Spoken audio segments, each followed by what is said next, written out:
السلام عليكم ورحمة الله وبركاته.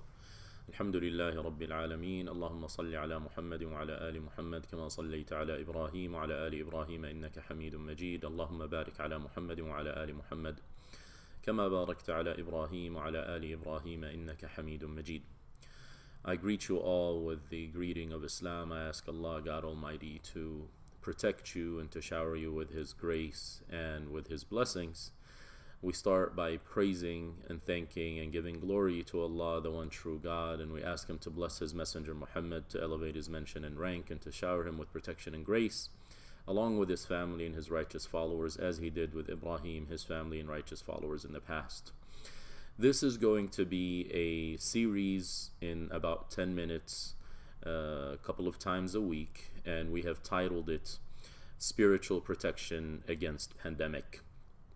And it's based on a book by one of the professors in the Islamic University of Medina, one of the teachers that teaches in the Prophet's Masjid, who recently released this short treatise which he titled عشر وصايا للوقاية من الوباء, which is 10 principles, 10 instructions, 10 pieces of advice to help prevent and protect from the pandemic or from the sickness. So what I'm going to do is to ensure that more people are able to benefit from this is I will read the Arabic portion and also follow it up with a translation and try to do a little commentary if that is necessary. So the author begins, and this is kind of like bringing you guys to our IOK classroom. This is what we try to do with our students in the seminary, and also what we try to do during chaplaincy whenever we have study circles. So now we're bringing that particular experience to you all at home, wherever you happen to be. And we pray and we ask Allah to make this of benefit to all of us. As we begin our classes and our sessions, we ask Allah to teach us what benefits us and to allow us to benefit from the information that He has taught us and to increase us in knowledge. We ask Him to make the information that we learn an evidence for us and not an evidence against us. Alhamdulillahi yujibu al-muttarra idha da'ah. All praise, thanks, and glory be to God who responds to the desperate one whenever he prays. وَيُغِيثُ الْمَلْهُوفَ إِذَا نَادَاهُ. And He comes to the aid of the one that is asking for assistance whenever he calls unto Him. وَيَكْشِفُ السُّوءَ. Allah is the one who removes difficulty and harm. وَيُفَرِّجُ الْكُرُبَاتِ. And He opens up a way out of difficulties and trials and tribulations. لا تحيا القلوب إلا بذكره. Hearts, souls don't achieve true life except with His remembrance, except with His mention. ولا يقع أمر إلا بإذنه. And nothing takes place in the world except with His permission. ولا يتخلص من مكروه إلا برحمته. No one is able to get rid of anything that they feel uncomfortable with or something that they dislike except with God's grace and His mercy. وَلَا يُحْفَظُ شَيْءٌ إِلَّا بِكَلَاءَتِهِ. And nothing is preserved, is protected, is taken care of except with God's will and with His care. وَلَا يُدْرَكُ مَأْمُولٌ إِلَّا بِتَيْسِيرِهِ. Nothing that people hope for and they desire and they wish for will take place and will be achieved except if He facilitates it. وَلَا تُنَالُ سَعَادَةٌ إِلَّا بِطَاعَتِهِ. And true prosperity, joy and bliss, happiness and success is never achieved except through His obedience. This is a short introduction to this treatise that we're going to be reading. And if you notice, it is talking about Allah Himself, God Almighty. And this is something extremely important. Our scholars teach us that whenever we are going to pray and wherever we're going to address our Lord, we in words of praise. We glorify Him, we praise Him, we speak highly of Him, we appreciate Him. And all of these attributes that we just covered are one of those means of us speaking highly of Allah, praising Him, complimenting Him, and giving Him the glory that He deserves. These are all very powerful words, and it's supposed to set the background for us and to set us up to reflect and to think over the reality of life. Now, everyone is stressing out and everyone is panicking, but the believer turns to their rock. They turn to the source of their support. They turn to the one that supports them and aids them and comes to their assistance, which is no other than Allah. Now, we are taught to do this whenever we begin a dua. But also our scholars, what they do is when they open up their books or the things that they have written, in the very beginning as a preface, they start off by speaking about something that is somewhat related. So if you notice, all of these things are issues that we're all struggling with. Al-Muttarra idha da'ah, the one who's in desperate need. We are all in desperate need. We want the situation that we're in to be relieved. We want to be released of the shackles and the stress, the quarantine that we are in, which is currently voluntary and it may become involuntary for some people. We ask Allah to protect us from that. He's the one that comes to the one who's seeking aid whenever they call unto Him. So again, this is a reminder for all of us. This is the time to turn to Allah, to turn to Him, to beg Him, to call unto Him and to pray for Him to relieve us of the difficulties that we are experiencing.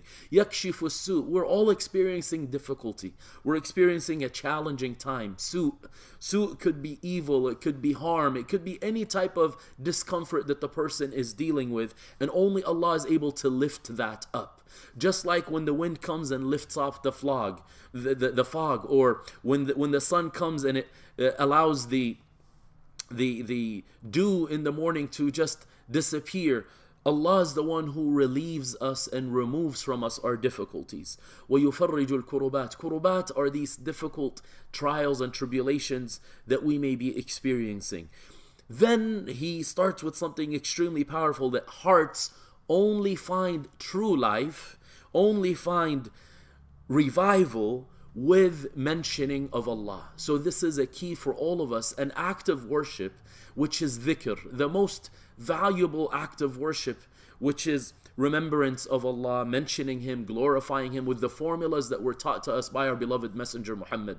So the only way our hearts will truly achieve life, because a lot of times people are living, but in reality they're spiritually dead. So what we want is to be spiritually alive. The only way we can achieve spiritual life is through mentioning of God, is through mentioning and remembering His glory and honoring Him in a way that He deserves by following His instruction. Dhikrullah is first and foremost the scripture that Allah has sent us, the Qur'an. Dhikrullah is praising Him and glorifying Him. Dhikrullah is asking Him to bless the messenger that has taught us all the things that we know. So there are so many things that we can do, although we may be confined into our homes, and people are confined into their homes in order for them to flatten the curve as we are being taught. That's true. But how about we take advantage of this time that we are stuck at home, whether we're not going to school anymore or we're not going to work anymore, and we're allowing ourselves to revive our hearts, to come to life spiritually. لا يقع أمر إلا بإذنه. A great reminder about the belief system that Muslims have, which is that nothing takes place on this earth except by God's will and His permission. Nothing happens in spite of God. Rather, God has allowed it to happen. He allows things to happen for a variety of reasons. To wake some people up, to test others, to punish others. He does things in His own way, subhanah, and He teaches us why He does certain things, and other times we are not told why certain things are happening. But the reality is, every single thing that takes place, every matter that is decreed, only happens with His will and with His permission. Then he says, no one can go out of something that they dislike and something that they're uncomfortable with except with God's grace. So that's what we're seeking. We want Allah to give us His grace. We want Him to give us His mercy. We want Him to help us out of the difficulty that we are going through. It's not going to happen simply by quarantining, although we are to take certain means that we have the ability to take. But with all the means that you may take, if certain things are decreed for you, they're going to happen regardless of where you're at. So we need to go back to the source of mercy and the source of grace, which is Allah. Nothing is protected, nothing is watched over, nothing is taken care of, nothing is preserved except with Allah's care. And that's what we want. We want Allah's grace, we want His care. And nothing that people hope for. So people hope right now, they're nostalgic. They're like, oh, the days where I was able to roam freely, where I was able to go back and forth, to go out and to have fun, right? All of these things are ma'mul right now. We're all hoping to go back to a more normal schedule and to have less stress. If the least that we are wishing for, our wishes are that we have less stress and less panic, that's a fact, but we can only achieve less stress, less panic with Allah's facilitation. So what do we need to be doing? Oh Allah, facilitate for us to achieve the wishes that we have, as long as these wishes are pleasing to you, as long as they are wholesome and they are lawful and they are pleasing to you. وَلَا تُنَالُ سَعَادَةٌ إِلَّا بِطَاعَةٍ. And that's really the punchline and what I wanted to end today's session with. And I ask Allah to grant us to have the ability to meet again, that success, happiness, joy, bliss is only achieved with the obedience of Allah. Putting in His commandments, putting them into our lives. This is a wake-up call for all of humanity, not just Muslims. All of humanity need to go back to this reality.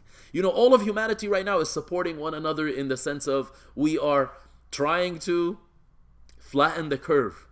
We're staying home. We're doing social distancing. How about we try to implement these things that are the reality that God wants us to get to through this test that we are experiencing? Go back to His obedience. Follow His commandments. That's the whole point. And by the way, wasaya, this word wasaya means commandments. So although the common translation is that it's advice, but when God tells us things, He's not advising us. God gives us commandments. And the reason why God gives commandments is because He knows what is good for us. So you know, the title is actually taken like the 10 Commandments. The 10 Commandments that people who are familiar with the Bible hear of, in Arabic is called Al-Wasaya Al-Ashr, the 10 Commandments. So God has given us 10 Commandments. Here, this reading that we are doing is 10 Commandments to prevent and to protect us from the pandemic, to protect us from this epidemic, and to protect us from sickness, and to protect us from things that we wish to stay away from. Only way to achieve success, to achieve happiness, and to achieve true joy is through obedience of Allah, God Almighty. With that, I will fare you well until I meet you next time. I leave you all in the protection and under the protection of Allah. Wassalamu alaikum wa rahmatullahi wa barakatuh. May He shower you all with His grace, with His blessings, and may we meet yet again by trying to implement what we have learned and putting God's commandments into practice. Take care, everyone.